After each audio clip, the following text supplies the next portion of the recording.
अस्सलाम वालेकुम। आप देख रहे हैं जान भट्टी 10 और मैं मोहम्मद फैसल और साथ हैं ये मेरे मेयो भाई। ये शैला चौक पे हम इस वक्त मौजूद हैं।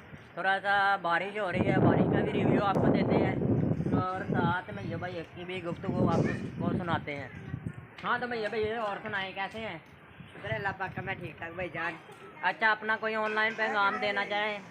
ये वीडियो इस टाइम यूट्यूब की दुनिया में जा रही है ऑनलाइन। मेरा ऑनलाइन पैगाम यही है कि ये जो हमारे प्यारे भाई देख रहे हैं, मेहरबानी होगी इनकी कि ये लाइक करें और कमेंट करें, इनकी हम दुआ करेंगे।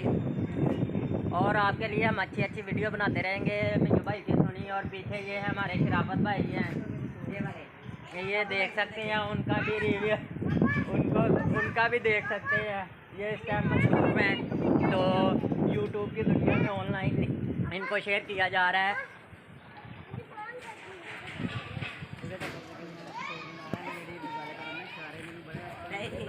वीडियो देखे ना आप। ये देखो जी, ये बाहर का भी रिव्यू आप देख सकते हैं।